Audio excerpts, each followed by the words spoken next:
ఇంకొక జోక్ చూద్దాం. ఎవరు సాక్షాత్తు నరేంద్ర మోడీ జోకే చూద్దాం, ఎవరిదో కాదు. ఇక తెలంగాణ యోధుడు కొమరం భీం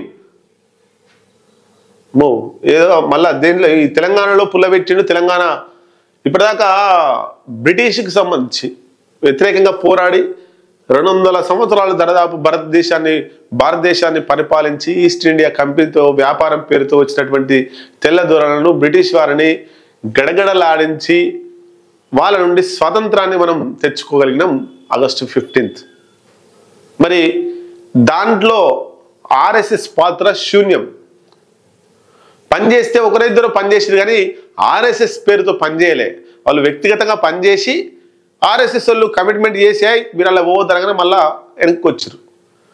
ఆ 1-2 సంఘటనలు పట్టుకొని ఆర్ఎస్ఎస్ కూడా అందులో పాల్గొన్నది. మేము దేశభక్తున్నాం అని చెప్పేసి. నిజంగా దేశభక్తి ఉంటే స్వతంత్ర పోరాటంలో ఎందుకు పాల్గొనలేదు? బ్రిటిష్ వాళ్ళతోటి ఎందుకు కొట్లాడలేదు?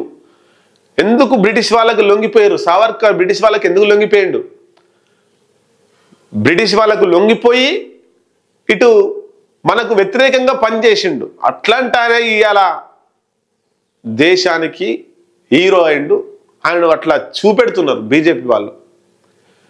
భారతదేశానికి వ్యతిరేకంగా బ్రిటిష్ వాళ్ళకు అనుకూలంగా పనిచేస్తే ఏమంటారు? ద్రోహి అంటారు ఆయన. కానీ ఆయనను భారతదేశ సంగ్రామంలో పాల్గొన్నటువంటి వీరుడు వీర సావర్కర్ అని పిలుస్తున్నారు ఆయన. అంటే ఈ బ్రిటిష్కు వ్యతిరేకంగా మనం తెచ్చుకున్నటువంటి స్వతంత్ర పోరాటాన్ని కూడా వక్రీకరించి ఆర్ఎస్ఎస్ఏ దాంట్లో పాల్గొన్నది అని చేస్తారు. నిజంగా కమ్యూనిస్టులు కాంగ్రెస్ వాళ్ళు కదా బ్రిటిష్కు వ్యతిరేకంగా కొట్లాడి ప్రాణాలను కూడా అర్పించినటువంటి వ్యక్తులు చాలా మంది ఉన్నారు. మరి వీళ్ళు ఒక్క ప్రాణం కూడా అర్పించలే. ఇంకా గాంధీజీ లాంటి వాళ్ళని చంపేసిర్రు. మళ్ళీ వాళ్ళు పైగా దేశభక్తులు. ఇక స్వతంత్ర పోరాటం ఎట్లాగో వాళ్ళ వైపు మలుపుకుంటున్నారు.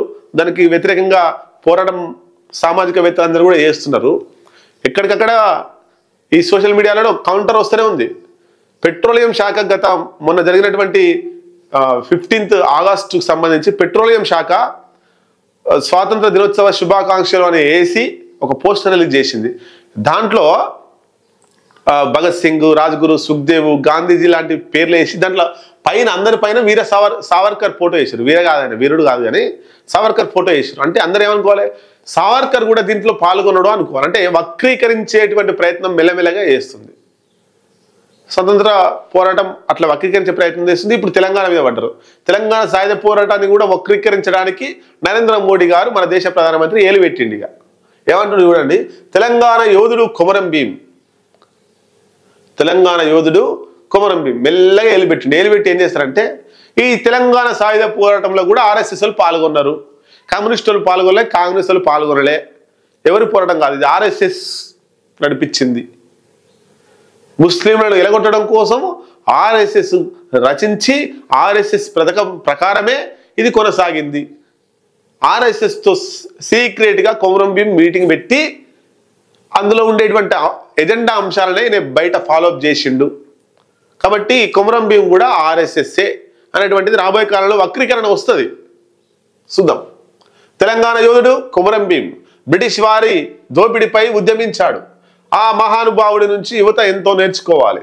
ఆయన్ను ఆదర్శంగా తీసుకొని ముందుకు సాగాలి. మన్ కీ బాత్లో ప్రసంగించిన మోదీ.